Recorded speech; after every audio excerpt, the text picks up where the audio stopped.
Hi. Welcome to my YouTube channel, Rachel System. Salut, bienvenue sur ma chaîne YouTube, Rachel System. مرحبا بك في قناتي على يوتيوب نظام رشيدة. Abonnez-vous, aimez nos vidéos et partagez la chaîne s'il vous plaît. Bonjour à toutes et à tous, j'espère que vous allez bien et très content de vous retrouver de nouveau sur cette chaîne. Dans cette vidéo sur l'ESP32, on va donc apprendre à utiliser les cerveaux moteurs avec le langage MicroPython. Alors les amis, si vous êtes nouveau sur la chaîne, n'hésitez vraiment pas de vous abonner, de liker et de partager la vidéo. Donc, si vous regardez les dernières vidéos de la chaîne, j'ai essentiellement publié des vidéos portant donc sur les cerveaux moteurs avec les drivers et tout. Et donc ici, on va donc utiliser le langage MicroPython pour commander donc nos cerveaux moteurs. Donc dans les vidéos précédentes, si vous remarquez, dans l'utilisation du cerveau moteur, ce sont des bibliothèques tierces qu'on a eu donc à utiliser. Donc des bibliothèques qui ont été programmées par d'autres personnes et nous avons juste eu à utiliser les fonctions de ces bibliothèques. Et par contre ici avec MicroPython, donc avec le programme que je vous propose, nous allons donc apprendre à générer ces signaux PWM nous-mêmes de telle sorte à positionner notre cerveau moteur à la position souhaitée. Et donc cela aussi est important, donc ça nous permet aussi de comprendre un peu le fonctionnement des choses et tout, et plus tard peut-être permettre à implémenter nos propres bibliothèques en fonction de nos besoins. Donc en ce qui concerne le schéma de montage, ce n'est pas assez compliqué, c'est ce schéma que nous allons utiliser. Je pense qu'on a déjà utilisé le même schéma de montage dans les vidéos précédentes. Donc dans l'extrait de la vidéo que vous allez suivre, y compris dans la programmation, j'ai eu à utiliser le pin 23, mais sur le schéma, c'est le pin 2 qui figure. Donc vous avez le choix, soit vous gardez ce schéma et vous modifiez juste le programme en remplaçant le pin 2, ou vous modifiez le schéma de montage en utilisant le pin 23. Donc c'est ce schéma de montage que nous allons utiliser. Donc ce sont des cerveaux standards qu'on utilise.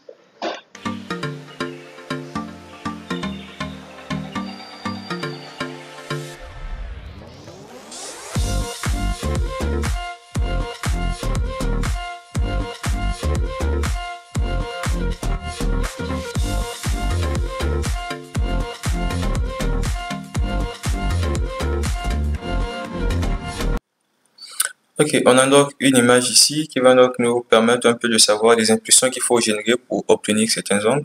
Donc, déjà la période est de 20 millisecondes. Et pour obtenir par exemple un angle de 0 degré, le signal doit être actif pendant 1 milliseconde. Pour obtenir un angle de 90 degrés, le signal est actif pendant 1,5 millisecondes.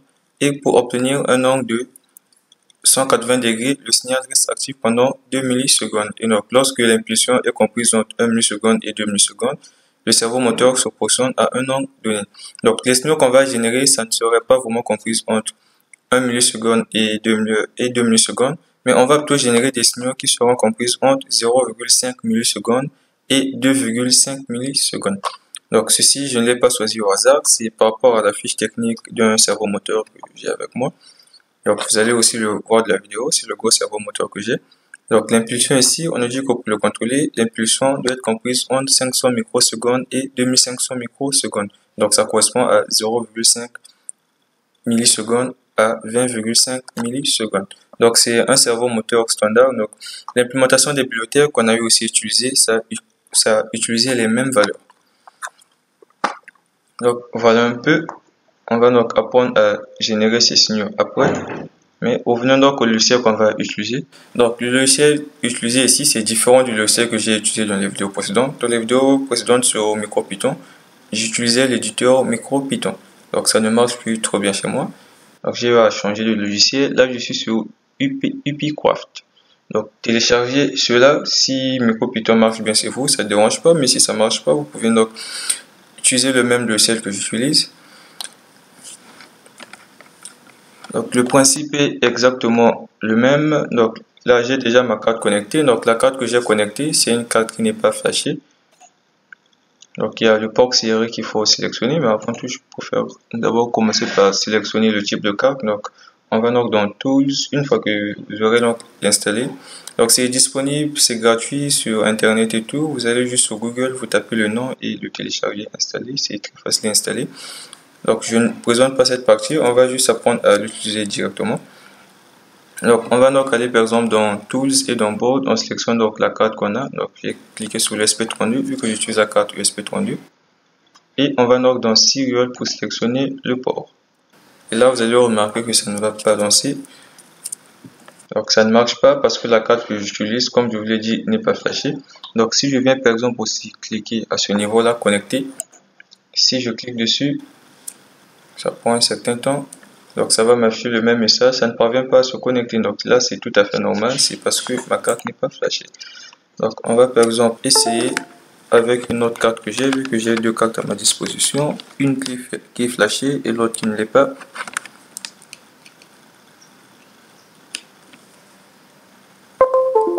Donc ce bruit c'est dû à la nouvelle carte que j'ai connectée.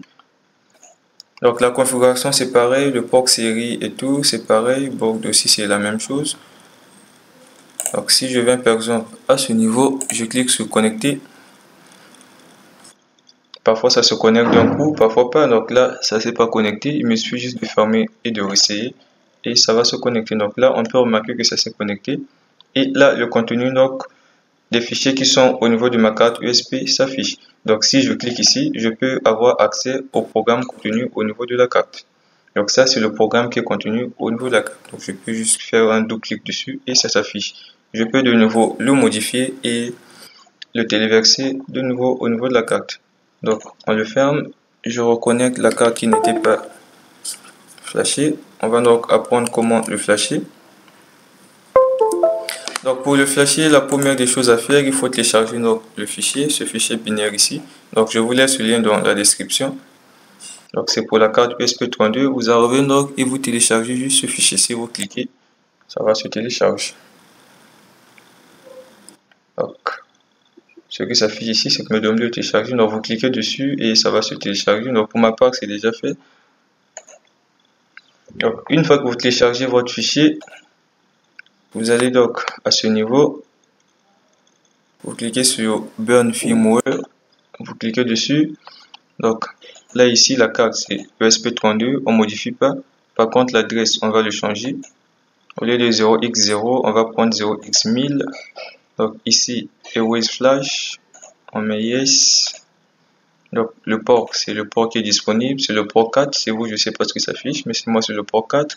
Donc on laisse le port 4. On clique sur User et on va donc ajouter le fichier qu'on a eu à télécharger.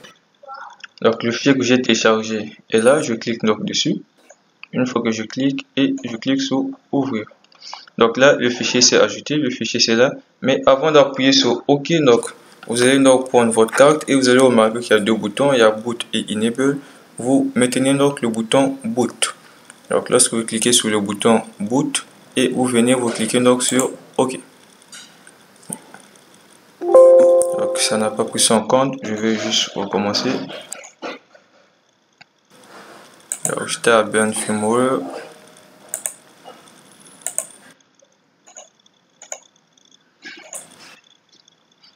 Ça arrive parfois.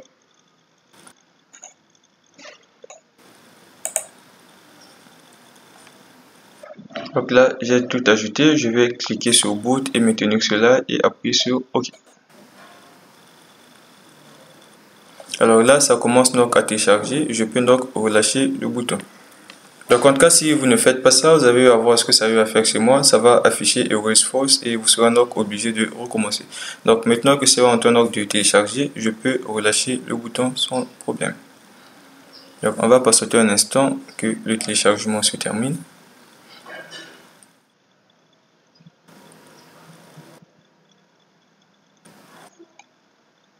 Ok, donc là notre carte est flashée, on peut donc connecter en cliquant juste sur connecter.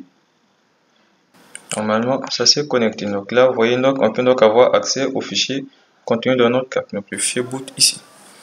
Ok, je vais le déconnecter pour utiliser la carte où j'ai à faire le branchement. Donc c'était tout en ce qui concerne donc comment flasher la carte. J'espère que c'était assez clair et simple. Donc on va donc s'intéresser au programme. Donc pour le programme, je vais juste ouvrir le fichier qui est déjà dans la carte, vu que j'ai déjà eu à téléverser le programme lorsque je faisais les tests. Donc ça m'arrive parfois lorsque je connecte ça se connecte pas pour la première fois, c'est souvent au deuxième essai que ça marche. Donc là c'est bon, comme vous pouvez remarquer ça s'est connecté. Je clique juste sur Boot. Donc, voici donc le programme qu'on va utiliser pour le contrôle des servomoteurs. Donc, ne vous en faites pas. On va donc décortiquer son contenu. Donc, l'affichage au niveau de ce logiciel, ça ne m'arrange pas vraiment. Donc, on va aller donc au niveau du Sublime Text où j'ai eu à écrire le même code.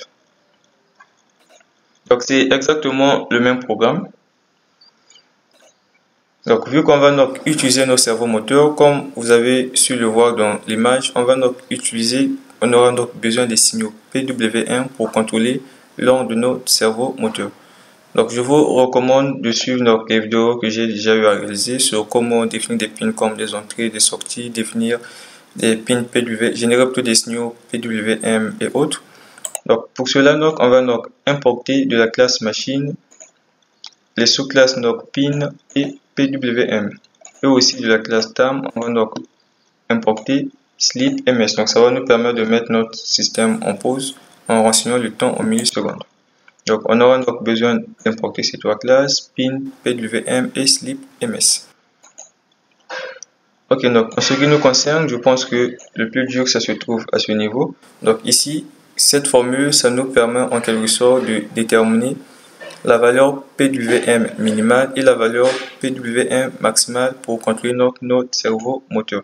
Donc, comme j'ai eu à le dire tantôt, les signaux qu'on va donc générer vont donc aller de 500 millisecondes, donc 500 microsecondes plutôt, à 2500 microsecondes. Donc, c'est ce que j'ai écrit ici.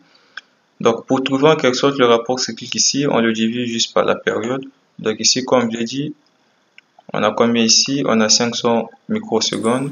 On va donc le diviser par la période qui est de 20 millisecondes.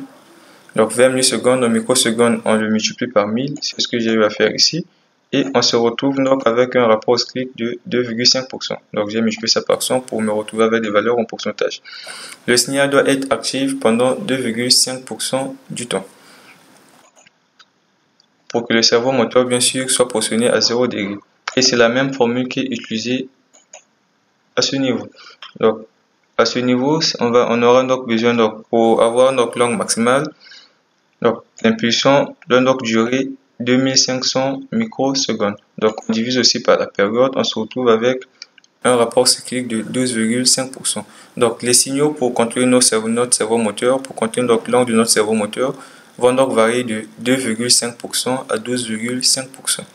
Maintenant, pour obtenir la valeur, qu'est-ce qu'on fait? On prend donc 2,5%, on multiplie donc par la résolution de notre signal PWM. Donc, les signaux PWM qu'on va générer ici, c'est codé donc en 10 bits. Donc, les valeurs vont varier de 0 à 1023. Donc, nous, on aura besoin donc de 2,5% de 1023 pour positionner notre servomoteur à 0 degré. Donc, c'est pourquoi on fait 2,5.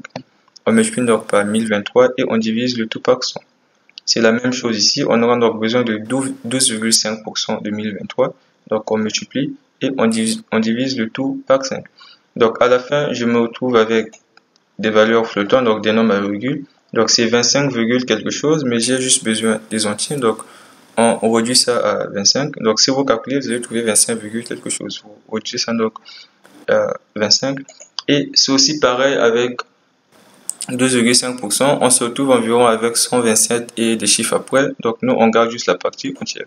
Donc, pour positionner notre servomoteur approximativement à 0 degré, on aura donc besoin que le signal PWM de 25. Donc, le signal PWM correspond donc à 25. Donc, le cycle correspond à 25. Et c'est pareil aussi pour positionner notre servomoteur à 180 degrés. Le signal PWM correspond donc à 127. Donc, ici, c'est une variable ici qui contient donc le temps pour mettre le programme en pause. Donc, les servomoteurs vont de la droite vers la gauche.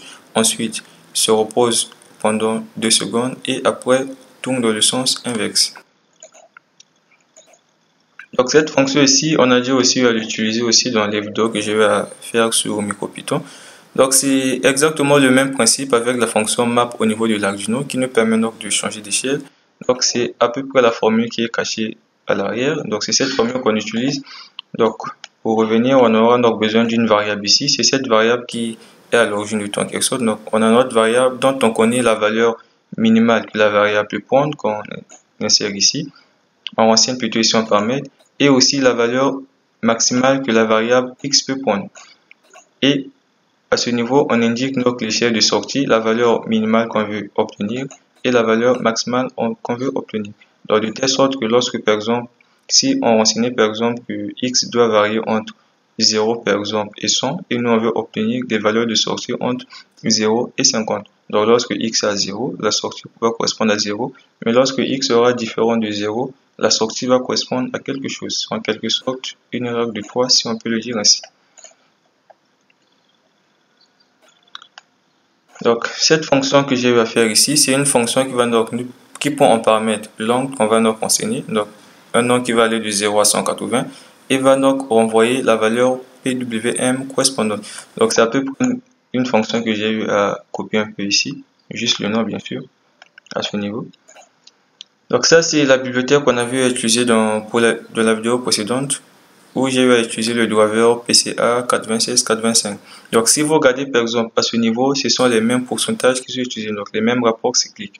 2,5% du signal à 12,5% du signal. Donc, ici, ça correspond aux valeurs de 102 à 512. Donc, le pourquoi, c'est que ici, le signal PWM est codé en 12 bits.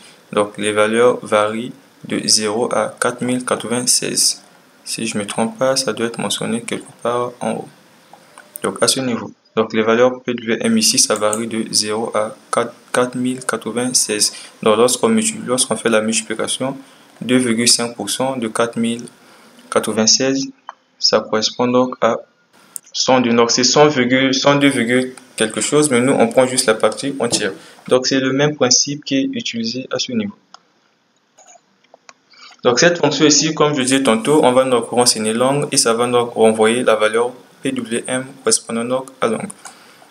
Donc, 3 except ici, c'est juste pour me rassurer que tout se passe bien. Donc, ici, j'ai utilisé une assection juste pour me rassurer de l'angle renseigné en paramètre. Donc, à la place, on pouvait utiliser un if pour vérifier si l'angle est supérieur, donc de telle sorte que l'angle soit comprise entre 0 et 180 degrés. Donc, ce qu'on fait ici, on va donc vérifier si la valeur de l'angle est correcte. Alors, la fonction va donc retourner la valeur PWM correspondante. Au cas contraire, si c'est incorrect, donc il y a une exception qui va donc se venir de type assection error. Et on va donc afficher sur notre moniteur angle invalide et ça va donc retourner la valeur PWM minimum. Donc, soit 25 pour notre cas. Ça veut dire que ça va donc proportionner le servo moteur à 0 degré dans le cas où on renseigne un angle qui n'est pas correct. Alors, pour configurer notre pin comme étant comme une sortie PWM plutôt, donc je vous recommande de suivre le cours sur MicroPython où je parle de ça. Je vais aussi le laisser en description. Donc, on fait donc appel à l'objet PWM où on enseigne donc le pin. On enseigne le pin, la fréquence. Donc, la fréquence ici c'est 50 Hz. C'est la fréquence, disons, pour les servomoteurs standards, c'est 50 Hz. Et ici, on initialise le cycle au cycle minimum. Donc, positionner le servomoteur par défaut à 0 degré. En tout cas, pour ceux qui ne savent pas comment définir un pin sur MicroPython, comme une sortie ou une entrée, l'utilisation des PWM et tout, je vous laisse donc des vidéos dans la description. Et donc, à ce niveau, grâce à la fonction print, on va donc afficher la fréquence de notre sortie PWM ainsi que le cycle initial. Donc, en ce qui concerne aussi le cycle, donc j'ai remarqué que lorsque je lançais le programme pour la première fois, le cycle qui s'affichait n'était vraiment pas ce que j'ai eu à inscrire lorsque j'ai initialisé la sortie PWM. Je ne sais vraiment pas le pourquoi de ça, mais on va un peu essayer de voir juste après. Et donc après cela, on met donc le programme en pause pendant, je crois, 2 secondes, donc 2000 millisecondes, et la boucle while va donc s'exécuter indéfiniment. Donc le contenu de la boucle while n'est pas si complexe que ça, si vous avez compris tout ce que j'ai à dire au début. Donc on est en train d'utiliser les sorties PWM, donc un signal PWM pour contrôler donc l'angle de notre cerveau moteur. Donc le plus important ici, c'est de comprendre que on a besoin donc des signaux qui seront donc comprises entre 2,5 et 12%. Donc le signal doit rester actif pendant 2,5% à 12,5% de la période et tout le reste inactif. C'est juste ces signaux dont on aura besoin. Et donc, lorsqu'on multiplie donc avec la résolution de notre signal ici, ça va donc correspondre aux valeurs de 25 à 127. Donc, les sorties PWM qu'on utilise ici, le signal est décomposé en valeurs comprises entre 0 et 1023.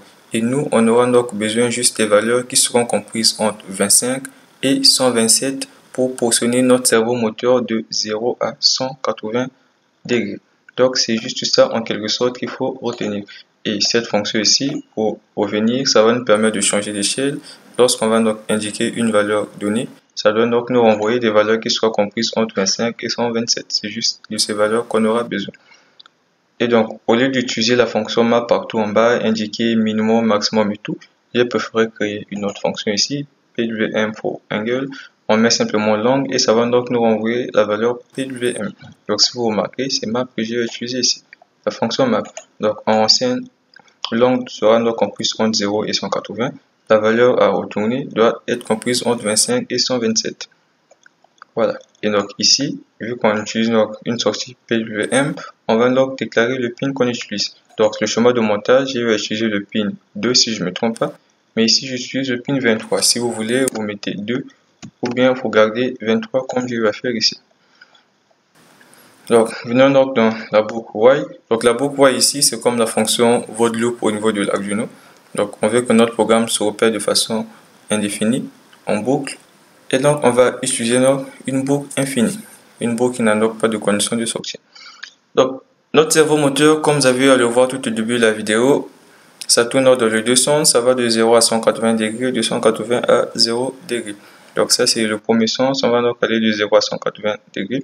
Donc, pour cela, on va donc utiliser ici la fonction range ici, qui va donc nous permettre de générer les nombres. Donc, le début ici, on commence par 0.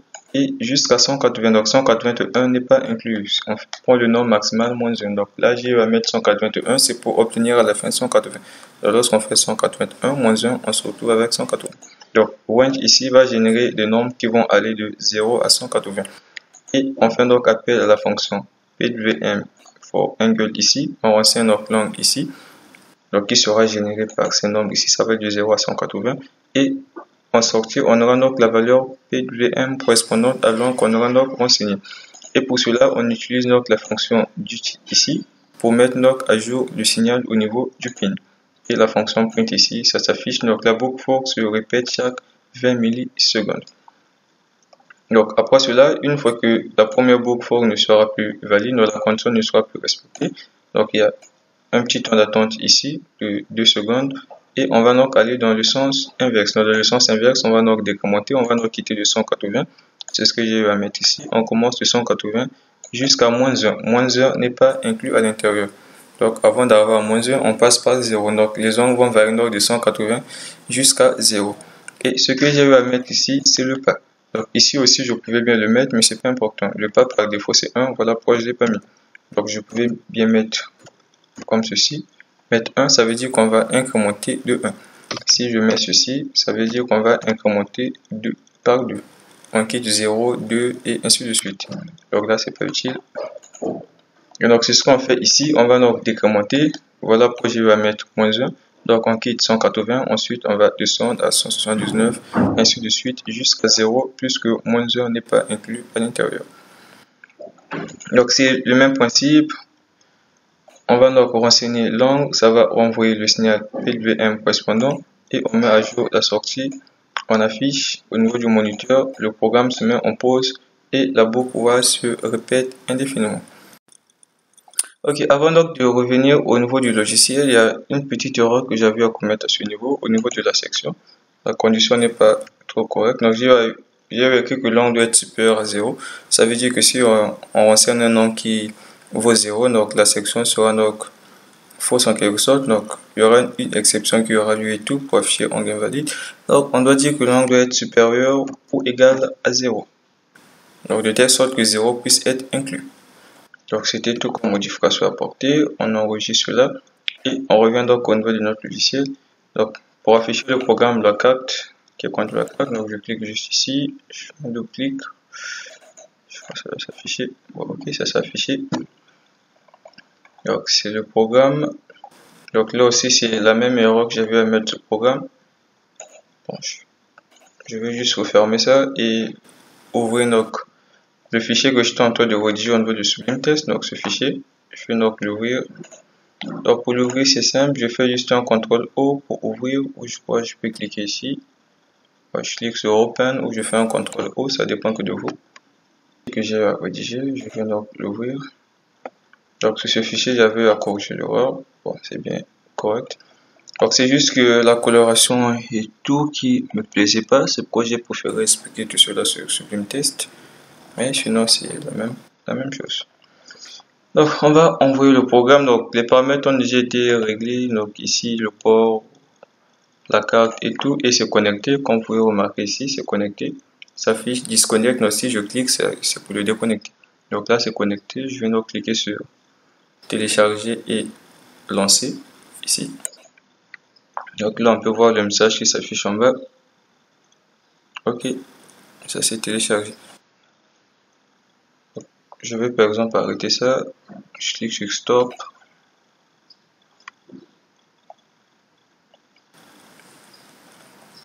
Donc après avoir téléversé, on peut donc regarder ici la fréquence. Ça équivaut bien à la fréquence que j'ai affichée au début. Donc initialiser la fréquence de 50 Hz.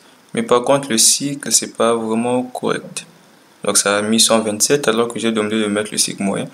C'est un peu le constat que j'ai à faire c'est moi. Lorsque ça s'initialise, le cycle n'est vraiment pas ce que je renseigne. Mais après, quand je change de cycle et tout, ça revient à la norme. Donc là, si je relance le programme, vous allez remarquer que le cycle initial ne sera pas 127. Ça va afficher une valeur, une valeur arbitraire et tout ça. Je ne sais pas c'est dû à quoi. Donc, je vais relancer.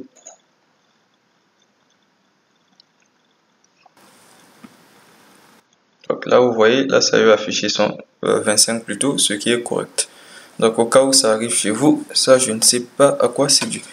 Et donc c'était tout en ce qui concerne le programme. J'espère que cela vous a été utile. On se donne rendez-vous très prochainement.